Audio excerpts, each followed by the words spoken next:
Hey guys, we got Neal down here today. How you doing? Pretty good. And he bought a guitar at Sam Ash. Yes. In Phoenix. Yep. Let's see what you got. Got an old case. Looks kind of like a Les Paul case. All right, my friend, what are we looking at right here? It's a 1970 Gibson Custom.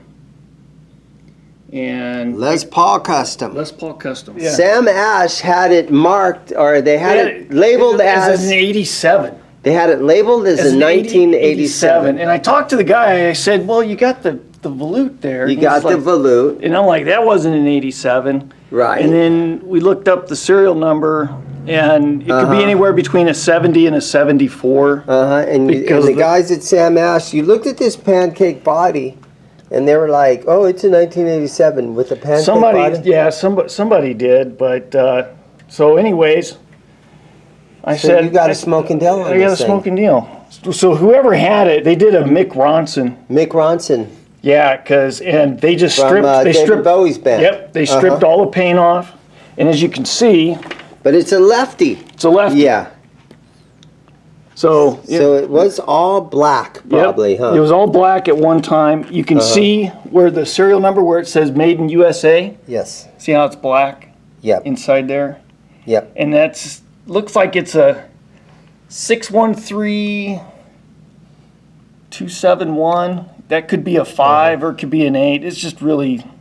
It's really easy to see how the wings were glued onto this, and you got old made in Germany Shalers. Yeah, they pulled the waffle backs off. And there's that volute. It's a small volute. The thing is what year did they start the volute? It's like 1970. Yeah. There's been a couple 69s that popped up, but this is the early Norland era, and it's an all mahogany 3-piece neck. Yeah, 1, 2, 3 pieces, and then the you wings. The little wings, yeah. Very interesting guitar, and it's heavy, huh? 12.5 pounds. Whoa. So when I got it, it had this in the bridge. An Ibanez Super 58 from either the late 70s or early 80s. Cool pickup. You can have that. All right. And it had a real deal, like it wasn't a T-top because there was no T on the bobbins, but it was probably like a 69 or 70 Gibson pickup in the neck. I gave that to a friend of mine because what I want to do is... So you've only had this guitar like 2 weeks now? Yeah, 2 weeks. And what I want to do is I want to get it restored back to black. It's a black beauty. So we're going to do a 2 or a 3-part restoration video thing on this guitar. So I'm looking for a pair of like 1969, 1970 Gibson pickups. Okay. And the reason I want a pair... Anybody that has any, let us know. And the reason I want a pair is so that they both have the same wear. Because if I kept the neck and then I got a bridge, then I'd have to try to match up because this is all gold hardware. What are these pickups that you put in here? These are temporary. I just put they're temporary. I like the Gibson Burstbuckers. So this is a Burstbucker 1 and this is a Burstbucker 2. And the guy, whoever had this, they put in this roller bridge. And what they did, and it is a crack. You can see a crack here, There's cracks in it. There's a crack right here. It's just the top. And there's a crack there. And a little bit there. But so I think what happened was when they put in the studs, because this was normally a ABR bridge. So it would have been screws directly into the wood. So they drilled something out. They drilled a piece out so that they could fit those mounting studs for the bridge, and I think it was just a little too small when they pressed them in, and that's what you could see where it kind of lines up with that, and you can see where these line up with that. You never know what caused the cracks, but that's very possible. But it's easy to fix, though. I've talked to a bunch of folks, and they said it'd be easy to fix. So what's the plan on this thing then? I'm going to keep the switch harness, but what I've already done is... You've already been modifying it. Yeah, I don't mess around. So it had DiMarzio pots. It had like some older vintage Gibson pots in the tone. And so I came across from Glenn, I got Right. Our buddy I got the Glenn, pots. you've all seen the videos with Glenn. Yeah, so I got 4 pots. I think these are dated 1966. And then I got these also from Glenn, the Spragues. This is a .022 and this is a .015 in the neck. And so when you have it refinished, you can pull all that stuff I'll out, pull it but all that's out, what you're going to keep in this guitar. Yeah, but I figured to get the easy stuff that I can. Really cool. But So Guitar Center made a big mistake letting this thing go. Sam huh? Ash. That's right. Sam Ash made a big mistake, huh? Well, when you look it up, when you looked at it up on the wall, it just looks like an old beat up guitar. Right. But you know, you just ain't got the time. They don't have the time to to start sifting through it or anything. So you're going to like put that. it all back to black with gold hardware. Gold hardware. Got to find some vintage gold hardware.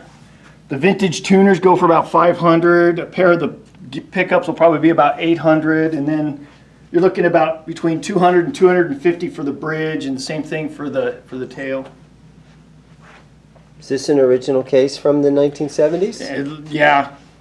Because the gold ones, or what color did they call? Well, they had yellow, which is this, I think, unless it's 60s, like really. isn't it? Yeah, they had like marigold, yellow, and then they had purple. The purples were from And the then- 70s. Yeah, and then in the late 70s, you started seeing like blue, and then I think back in the mid 60s there was blue and everything like that. But it's nice. I don't. If I transport it, I just did it for this video. But if I transport it, I'll just use my Gibson, the case that I got with my Gibson Classic, my Les Paul Classic, because it supports the neck better. That's the problem with these cases is.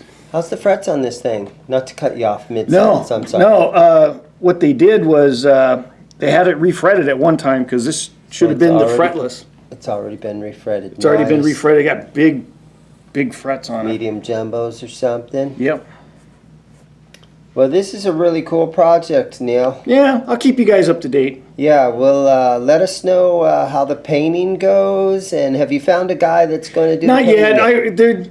It's because of the heat here in Arizona. I'll probably wait until about November to get it painted and. Yeah, All done. let it break, yeah. But yeah, that mahogany wood though on the neck looks really nice. I hate It's to a cover heavy it up. guitar, but and another interesting thing is how many left-handed Gibsons were built between like 65 and 75? Well, the Les Pauls customs between 68 and 74, 75 is like 91 from what I've seen online. So there's 91 left-handed guitars built between those years. So in 1970, what did they build? Maybe 10, 15 of them? Maybe. Yeah. So you've And got one thing that's cool very rare guitar here. is, Piece of history. yeah. So for left-handed, you look down on the thing on the for the The fret markers. Yeah. They're on both sides. They're on both sides. They just used a right-handed neck, and then they just put the Yeah. on a left-handed body. That's how they did it. Yeah, BC Rich did that too. All right, Neal, thank you so much for bringing that in. Let us know how the process is happening and the progress. Yeah, I'm keeping an eye out for parts and stuff like that. I'll keep you guys up to date on how's it going. Sounds good, buddy. It's not a Firefly guitar. No, it's not. It's not a cheapie. But now the trick is to just try to find some good parts kind of on the down low, huh? The headstock, the neck's fine. Never had a headstock injury or anything. Nope. Somebody put a brass plate on it. Brass nuts. Awesome. Thanks, Neal. Keep us in the loop. Take it easy. Later.